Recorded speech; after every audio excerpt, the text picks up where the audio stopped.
Welcome back to What Arty Noobs with General Disturbance. Okay, well, we started rather prematurely in this game.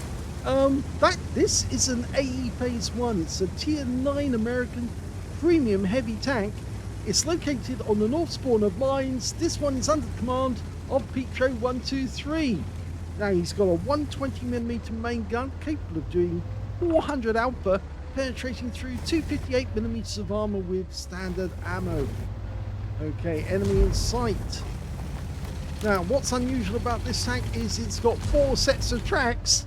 Yep, they're in 2 separate bogies, as you can see there, on either side, or 2 separate reels, I should say.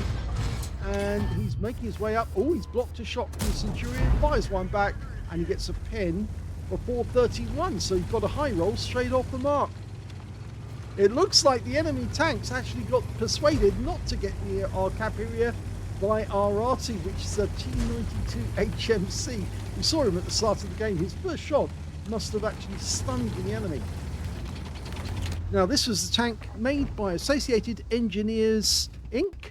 It was the second variant they came up with. It was a blueprints only tank, so Wargaming had just put something into the game which never actually got built.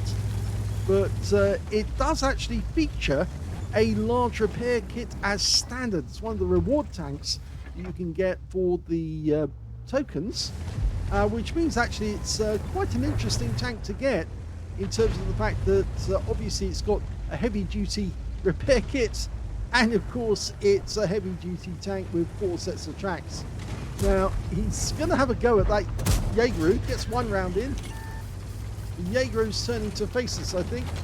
Not a good idea to have a go now. Yes, he pulls back the tactical view, realises he's in danger, and has decided not to do any more. But his teammate, the MX 65 ton, is now getting ready to shoot the Jaeger in the side, at which point the Jaeger will probably decide to change direction, and then obviously Pitro can go in and get some more hits. Now, really, if it's a toss-up between the Char Future 4 or this thing, I think I'd much rather like the Char Future 4. It's called 4-shot autoloader as opposed to this one, which is a single-shot tank with a 10.55 second reload. Now, he can get shots on some of those enemy. E50. Oh, it's an E75, actually. And he can hit the top of the Jaeger. I'm not sure the Jaeger can return the favour, though. Yes, he does get that one in. Gets a low roll for the 378, and we're using the heat rounds. Already bounced around off us. Well, that was very nice. We blocked a lot of damage with just a 1 shot. Oh, but we didn't block the damage from the Centurion Action 10. And the Jaeger has gone. Yep, the kill shot went to the 121B. Now, Centurion, poke your nose out. We'll shave it off. Nope, decides not to do it. In fact, we see in the distance a Concept 5, and he gets absolutely nuked, and the Centurion does poke out and he gets hit. 2k of actual damage so far, blocked 1.5k. Can we get another shot? Tried. That Carnarvon though goes down to our 121B again. Another tank taken out by him. This is looking quite interesting, but we're 2 tanks down on the enemy, and they've got the middle island as well. Looks like they've got a spotter over there. I think we just saw their Arty fire, which is a batch at 155.58, so watch out, because he might know we're here. It looks like to me that he was in the corner. Yes, he is there. Yep, just saw the tracer coming out from that corner. He's trying to get shots in there. I'm not sure you can get through that building, but I think he was kind of be hopeful to get the shot in. We've been spotted again. I think he may have fired all his rounds, so he's in reload. And I don't think he's going to get shot in there. No, the E75 is proxy spotting us from down below. Okay, we've got a Kampfpanzer III. He's just gone. The T92 saw to him. Now, we might be able to take out the E75. We pull back and then poke through the gap. E75 has gone close to the cliff edge. And there's a T30 there lining up for a shot. Oh, wow, he blocked that one, all right. 400 hit points blocked off the T30, which shows that he's got the 120mm gun. If he blocked it 155mm, we would have seen 750 pop up. So, okay, he's not fully loaded yet. Okay, so we're going to change position. Got a home read down on the east side of the map. We're going to take the center with the 121. Oh, we've got a defender down there. Now, he's not the only one. They do have other tank destroyers in the game. The Ferdinand and the Vipera are the two that we don't know where they are. We think they're down on the west side of the lower area. So they're probably in grid squares K4 or K5. So if we go around that corner, we're going to get a hail of shells. Oh, we can see the Vipera. He has come up from that position now. He's joining the defender.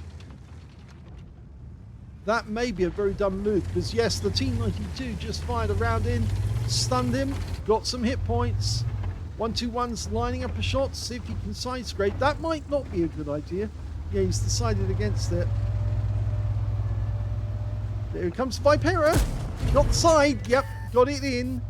Now the 121 can take a chance, and he gets one, but he does take one as well. Now go for the side of the engine bay. Yes! Good shot. Nicely done. 358, and he's out the game. But the Lorraine 40 ton is going for our Arty.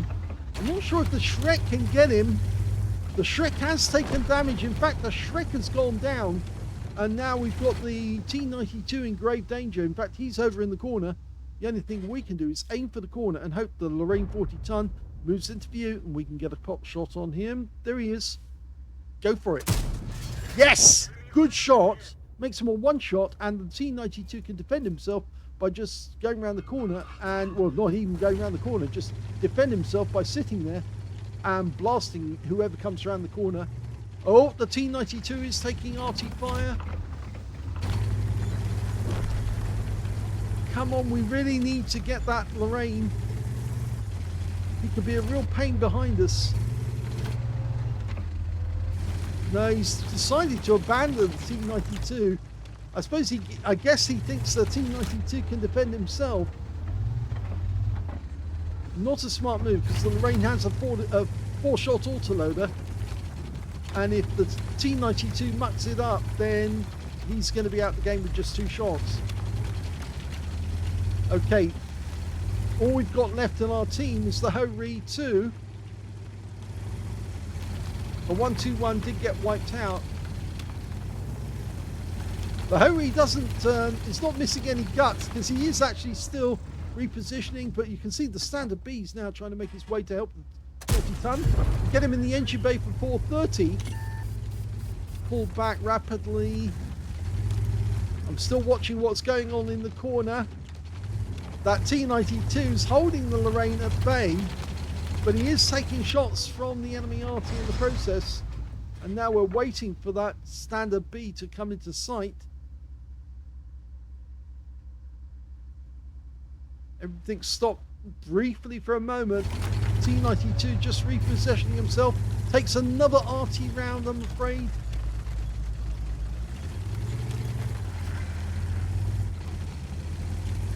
And another. Yep. Enemy Arty still pumping the shells in, but the T92 did kill the Lorraine 40 ton. He got him. He must have poked around the corner at the wrong moment, and he got wiped out. Now, do we dare go round the corner? The best thing to do would be just to go down by this dip here. And then we can take out the standard B. Standard B is very low health. Picho's ignoring it for the moment. Tactically, yes, if you lose the top of the hill, you lose the ability to control all areas of the map, but you can't cover all the angles at the same time. You have to pick an area which you can cover and then use that. The T92 just killed the enemy Batchat, so he worked out where he was and fired a round back, and yes, he got him. so the T92 not just saved himself, but from the Rain 40 ton, but he got the kill. And now we've got the Ferdinand and the T30 both trying to get the Hori 2. And the Standard B has gone after the T92. Now we can take out the Standard B one shot. Yes, he does get him. Good shot. Long range. T92 safe again. Now we need to get we lost the Hori 2, but we need to get at the Ferdinand and the T30. Now, as far as we know, the defender's still on that corner. The best way to be come down by the side or turn around, go back, and then come around the other side and take out the Ferdinand and the T30. But instead, he's decided to come to this side and spot them as they go past. And then he can either engage them from above, and they're not there. We're still very healthy.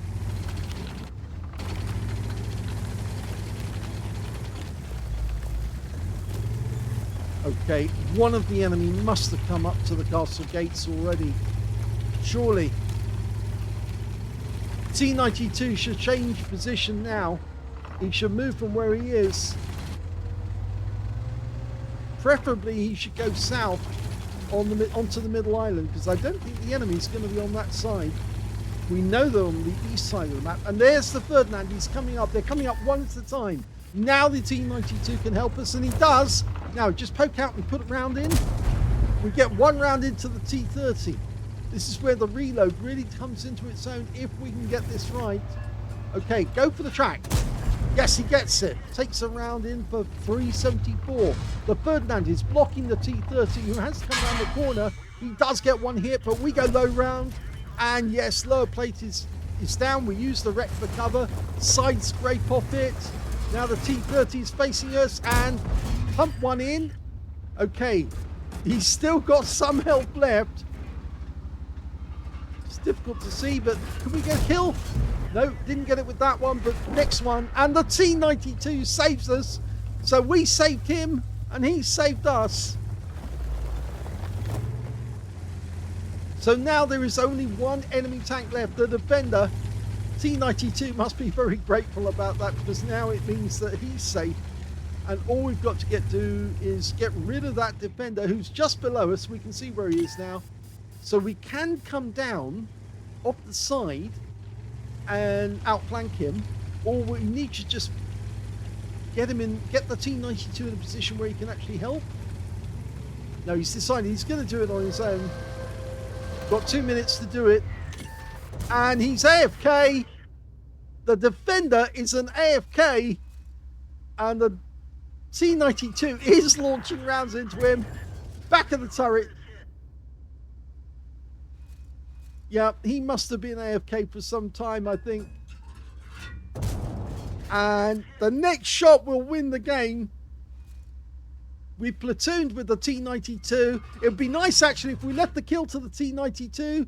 And I think we're doing that, because that will give the T92 a top gun. And we get 3, and we will get a Brothers in Arms together. We still get the Brothers in Arms, even if we take the kill. If this guy comes alive. Oh, the T92 mucked it, but come on, guy, you've got more ammo. All we need to do is keep this guy inactive. If he moves, we shoot. And we've got 1 minute left. The T92 has to take this guy out with his next shot. If he does get it, he gets a top gun. Come on, T92. You can do it.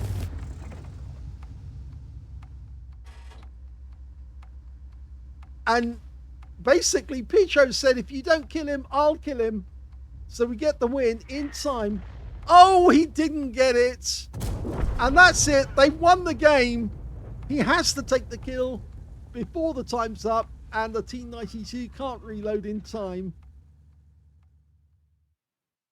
Well, here's the end of battle results. And that was a well-deserved ace tanker for pitro123 in the AE Phase 1. He managed to get a spotter badge for spotting at least 1,000 hit points of damage, a bruise medal for getting at least 5 critical hits. In fact, he got 9. He got a fighter badge for getting at least 4 kills. He got 4 exactly. 5 for effect for doing more damage than the hit points of his own vehicle. Shellproof for blocking more damage than the hit points of his own vehicle. Brothers in Arms for getting at least 3 kills and being in platoon with somebody else who got at least 3 kills. And a Top Gun for getting a high caliber for dealing the most damage in that game overall. He wanted to give a Top Gun to his platoon mate in that game, the T92 HMC, but sadly he couldn't because the T92 was unable to get a kill shot on the defender in the end. I'm not sure if he didn't have the high performance HE or any armor piercing rounds, but sadly he wasn't able to get a penetrating shot at the end. Well, we can see the highest damage in the game was definitely pitro123. He got 7,754 hit points out of that game. 4,037 went to our Badger, the FP217, and the third highest damage was our 121B, who was very active. He got 3,932 hit points, but he did get taken out eventually because he was just a bit too hyperactive, poking out to get shots, and then, of course, he got caught out eventually. When it came to the T92, he managed to get 2,383 hit points of damage, and that was better than all but 3 on the enemy team and 3 on his own, so that's 7th on damage. So we had the top and we had 7th in the platoon. When it came to kills, though, it was the T92. He managed to get 5 kills, so he would have got a Top Gun if he got that last one. 4 kills went to Pitro in his A phase 1, so he would have got 3 kills, but he ended up with 4, 9 between them. And when it came to base XP, we can see that it was Pitro who picked up 1,585, because of course he was doing spotting for the T92 as well, and 1,029 went to the T92 HMC himself. They were the only 2 players who managed to get over 1,000 base, and it just goes to prove that some players like Pitro are well aware of how they should keep their Arty alive, because their Arty can really be their friend and help them in the long run. He not only managed to not rid the 40-ton, but the Lorraine 40-ton suffered so much damage in that shot that he fired into him from long distance that when he poked his head round the corner, the T92 just blew it off. And when it came to the Standard B, yes, he took him out at long range as well, saved the T92 from a fate worse than death. Well, not a fate worse than death. He saved his life because, of course, as an autoloader, he would have also a reloader. He would have been able to pump in enough rounds to take out the T92, but Pitro kept him alive until the end. Let's have a look at detail. 25 shots fired, a large amount of ammunition fired, 22 direct hits on the enemy, 21 penetrations. You can see these shells are very effective. Mind you, he did fire a few rounds of the heat rounds, the premium. 7,754 hit points of damage, of which 1,430 were up more than 300 meters.